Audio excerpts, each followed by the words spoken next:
You understand English videos. You can read simple articles. You know hundreds, maybe thousands of English words. But then someone asks you a simple question like, "What did you do yesterday?" And suddenly, your mind goes blank. Yes, I know the answer. I understand the question, but I cannot say it quickly. Exactly, and that can be very frustrating. You may think, why can I understand English, but I cannot speak it? Maybe my English is bad? Not necessarily. In many cases, the problem is not your English knowledge. The problem is how your brain has trained that knowledge. Think about this. Understanding English and speaking English are two different skills. Different skills? Yes, when you listen, the English comes to you. You hear the words and your brain recognizes the meaning. But when you speak, you have to create the English yourself. So speaking needs faster recall. Exactly. You must choose the words, build the sentence, pronounce it, and continue the conversation, often in just a few seconds. Many learners spend years training recognition. They read vocabulary lists, they watch videos, they study grammar. They understand more and more English. But they do not practice producing English enough. That is the key. Imagine you learn the word appointment. You see it in a book. You hear it in a video. You know it means a planned meeting. So I know the word. Yes, but now I suddenly ask you, why are you leaving work early? Because I have appointment? You know the word, but you may not have trained the complete phrase. A more natural answer is, I have a doctor's appointment. I have a doctor's appointment. Good. Notice the difference. We aren't only learning one word, we're learning a ready-to-use chunk. A chunk is a group of words that often go together. Like, I have a doctor's appointment. Exactly. Other useful chunks are, I'm not sure, it depends, give me a second, I'd like to, and what do you mean? These chunks are powerful because you do not need to create every sentence word by word. So instead of creating every sentence word by word, I can use familiar patterns. Exactly. Fluent speakers do this all the time. Let us test something. I will ask you a question, answer out loud, even if your answer is very simple. What do you usually do after work? I usually go home and relax. Now you answer. What do you usually do after work? Good. Maybe you said, I usually cook dinner, or I usually go to the gym, or I usually watch YouTube. The important thing is not to create a perfect answer. The important thing is to respond. So fluency starts with producing English, not waiting for perfect English. Exactly. And in this lesson, I will show you a simple method to train that skill. The first reason you cannot speak easily is that you probably know too much English passively and not enough English actively. What is passive English? Passive English is English you understand when you see it or hear it. Active English is English you can use quickly when you speak. Can you give me an example? Of course. You may understand this sentence immediately. I haven't decided yet. Yes, that is easy. But if someone asks, which restaurant do you want to go to? Can you quickly answer, I haven't decided yet? Maybe not quickly. That is the gap. We need to move useful English from passive memory into active memory. How? By using the same language many times in realistic speaking situations. Here is our first fluency method. Question, answer, repeat. Sounds simple. It is simple, and that is why it works well. I ask a question, you answer with one useful pattern, then we change the question slightly and use the same pattern again. Pattern number 1. I usually. I usually. Question. What do you usually eat for breakfast? I usually eat eggs and toast. Question. What do you usually do on Sunday? I usually spend time with my family. Question. How do you usually get to work? I usually take the train. Good. Now your turn. Answer out loud. What do you usually do in the evening? The second big problem is translation. You mean translating from my first language into English? Yes, this can make speaking much slower. Imagine someone asks you, do you want to join us for dinner? I understand the question. But inside your head, you may first create an answer in your own language. Then you search for English words, then you check the grammar. Then you worry about pronunciation. And by that time, the conversation has already moved on. Exactly. So how can we reduce translation? Do not try to think about everything in English. Start with small, repeatable situations. For example, Your morning routine. When you wake up, say simple sentences in English. I'm still tired. I'm still tired. I need some coffee. I need some coffee. I'm running late. I'm running late. I need to get ready. I need to get ready. These are short thoughts. You can connect English directly to the situation instead of translating a complete sentence first. So I should connect English with actions and situations. Exactly. Let us practice another real-life situation. Deciding what to eat. Repeat after us. I'm getting hungry. I'm getting hungry. What should I eat? What should I eat? I feel like having pasta. I feel like having pasta. Maybe I'll order something. Maybe I'll order something. Excellent. The expression I feel like is very useful. It means I want something at this moment. Right. You can say, I feel like having coffee. I feel like watching a movie. I feel like going for a walk. Your turn. Finish the sentence. I feel like... Good. Now let us make a short conversation. Hey, are you hungry? A little. I feel like having something light. How about a sandwich? That sounds good. Where should we go? There's a cafe near here. Great, let's go. Very simple conversation, but notice the chunks. A little. I feel like.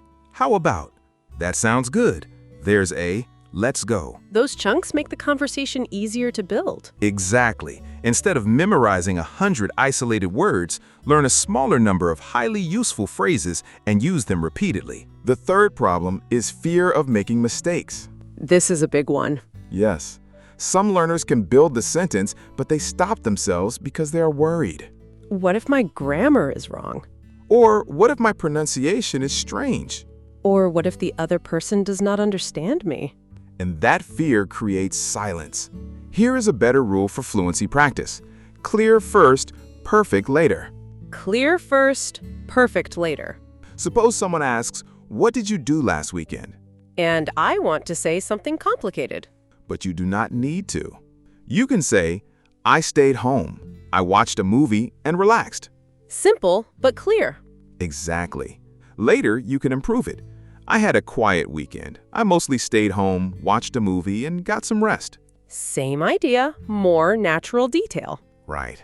Fluency grows when you keep speaking. If you stop every 5 seconds to correct yourself, you train hesitation. So during fluency practice, I should finish my thought first. Yes. Then correct 1 or 2 important mistakes afterward. Let us do a 30-second speaking drill. Topic: your morning. Use these patterns if you need help. I usually, then I, after that, before I leave. For example, I usually wake up at 7. Then I take a shower. After that, I make breakfast. Before I leave, I check my phone. Good. Now you try. Speak for about 30 seconds about your morning. Do not stop to fix every mistake. Keep going. Nice work. Now we're going to add a powerful skill called shadowing. Shadowing means listening and speaking almost at the same time. Exactly. Listen to this sentence first. I understand more English than I can speak, so I'm practicing short answers every day. Now repeat it. I understand more English than I can speak, so I'm practicing short answers every day. Again, a little more naturally. I understand more English than I can speak, so I'm practicing short answers every day. Your turn.